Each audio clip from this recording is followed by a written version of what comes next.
Nigeria, que la vemos con la emigración forzada de 4 millones de personas, es decir, 3 veces más que en Siria. Invitamos por eso a un experto en relaciones internacionales desde el punto de vista de la defensa nacional, señor Andrés Gómez de la Torre, que ha sido director de la Escuela de Inteligencia Nacional. ¿Qué se puede prever sobre la evolución en Venezuela? Habida cuenta de que han sonado en algunas cancillerías tambores de guerra. Bueno, sin duda, buenos días ante todo. Buenos días. Encantado, ¿cómo está?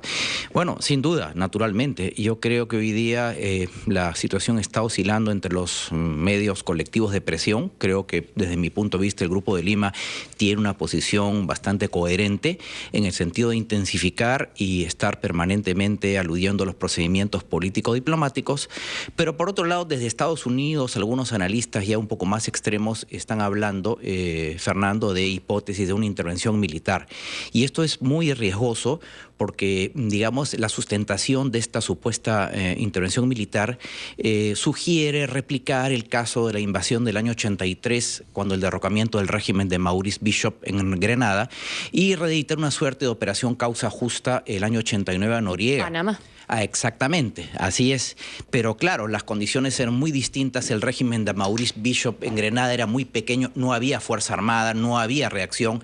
Y en el caso de Noriega eran unas fuerzas armadas que estaban muy corruptas. Y igual fue un desastre. Igual fue un desastre, pero acá tenemos lamentablemente un país con otras condiciones, con una fuerza armada relativamente potenciada por una relación especial militar con la Unión, con la Federación Rusa, con China, con Irán. Las condiciones son muy distintas. Y además hay un entorno regional mucho más complejo que el de Granada o el de Panamá. Entonces, claro, yo no me cabe la menor duda que las hipótesis de conflicto que se desarrollan en el Departamento de Defensa de los Estados Unidos, algunos sectores ultristas de Colombia, en general... Y de Brasil. Y de Brasil también, efectivamente, porque ya Brasil tiene una posición más intervencionista, aunque déjenme decirles que la posición del canciller Araújo, que es un hombre muy extremista, en el Grupo de Lima y en Lima en la última reunión fue bastante equilibrada. Brasil no fue por deslizar ninguna opción militar, de tal manera que siempre se van a barajar las opciones. ¿Qué me preocupa a mí en general? Esta fuerte demilitarización y presencia tan fuerte del SEBIN y de los servicios de inteligencia y de la Fuerza Armada Nacional.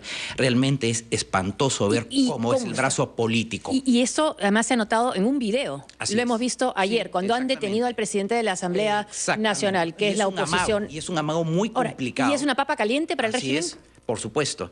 Ese es el tiempo en Colombia. Sí, lamentablemente, pues, bueno, es un régimen político que tiene una tríada, 3 grandes elementos: la Fuerza Armada Nacional, y hoy día ha adquirido mucha fuerza este ministro Vladimir Padrino, el Ministerio del Interior, del Poder Popular de Relaciones Interiores y Justicia, está militarizado totalmente con este general Néstor Reverol, y el SEBIN, que actualmente está dirigido por un ex edecán del presidente Chávez. Servicios Bolivarianos de Inteligencia. El Servicio Bolivariano de Inteligencia, al SEBIN, creado formalmente el 2010 por otro personaje que hay que tener mucho cuidado porque es un hombre muy elaborado, Tarek El Aizami, este abogado famoso, criminólogo, que como ministro de Relaciones Interiores y Justicia viabilizó esto que se llamó este modelo de policía política.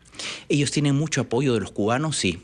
Y en este sentido hay que ser muy enfático. Los cubanos son muy profesionales para hacer. Se han mantenido muchos años, se mantienen muchos años. 60 años. Así es. Entonces, claro, desde esa perspectiva uno en inteligencia nunca debe minimizar las cualidades del enemigo. Un punto que ayer dijo Leopoldo López, que dirigió un mensaje al país después de enterarse de la detención de Guaidó, que es de su partido político, Así ¿no? es. Él contó lo que le había contado Guaidó, que cuando lo secuestran, porque si un secuestro es en una orden judicial, él conversa con estas personas armadas y les dice: nosotros tenemos que trabajar juntos porque Venezuela sea otro país, nosotros estamos pensando incluso una posibilidad de amnistía, de llegar a un tipo de salida democrática, y al parecer cambian de opinión. ¿Puede haber ahí una apertura, algún cambio?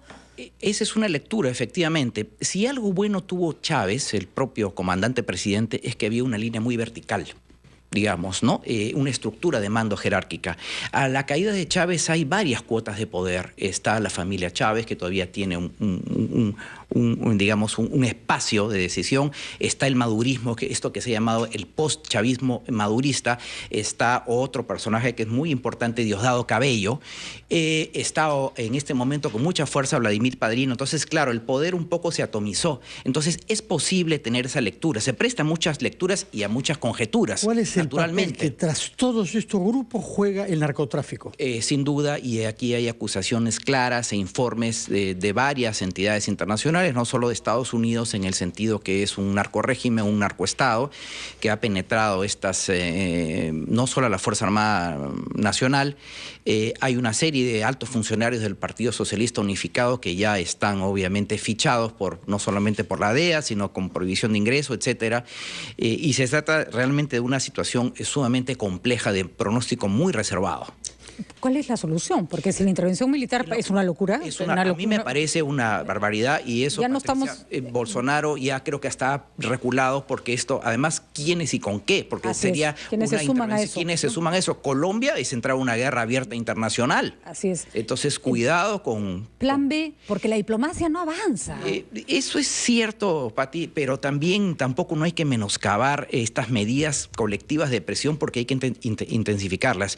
Se decía que Pinochet nunca iba a caer. Eso se dijo siempre, era un régimen. Y a pesar de todo, hubo una presión interna, hubo una organización de la oposición. Pero cayó por la oposición chilena, cayó por presión externa. ¿no? Sin duda. El punto está en Venezuela. Bueno, también se decía que Alberto Fujimori no iba a caer nunca. Pero no lo sacó nadie de fuera. Y a propósito de esa referencia, no hay que olvidar que el régimen del presidente Alberto Fujimori y el Servicio de Inteligencia Nacional tuvo una influencia fuerte con la DICIP. Hubo una relación desde el año 92 al año 98 fuerte entre el militarismo de esa época con los servicios de inteligencia venezolanos. Y me remito al libro de Patricia Poleo, Tras la huella de Montesinos. Yo sé que estamos con el tiempo, pero este tema me parece fundamental. Portada de Perú 21 el día de hoy. Hay un problema de abastecimiento fuerte a nuestros soldados en el BRAEM, pero que ni siquiera cubre sus uniformes, y desde el 2016 no se les renueva el equipo con el que trabajan. ¿Es esta una constante? Hay incluso un pedido del Comando Conjunto de las Fuerzas Armadas diciendo basta, no nos pueden mantener en esta situación. ¿Cómo es posible que tengamos soldados en el BRAEM que ni siquiera les cambian las botas? Bueno, sin duda, y yo me atengo a las declaraciones que ha hecho el señor ministro de Defensa, en el sentido de que en la Fuerza Armada no debe haber espacio para la corrupción. Yo creo que hay que intensificar en las Fuerzas Armadas las buenas prácticas gubernamentales. Sin duda, el problema de la logística en las Fuerzas Armadas, Patricia, has tocado un tema sensible, ha sido históricamente muy complejo y se ha prestado muchísimas irregularidades, si no por decir la corrupción. Entonces creo que hay que intensificar estas medidas, porque desde luego el BRAE es un punto fundamental de la seguridad nacional y no podemos estar, digamos, en estas actuaciones y en estas situaciones. Tal vez incluso recordar que hay ex miembros de las Fuerzas Armadas en el Congreso que robaron gasolina y ni siquiera los hemos podido sacar, ¿no? Por poner un ejemplo, ¿no? Cómo la corrupción no se castiga. Andrés Gómez, también. Muchas gracias por su presencia. Muchas gracias. Por sus informaciones tanto sobre Venezuela como sobre Brain. Que tenga buenos días. Hacemos una pausa y retomamos la próxima de noticias.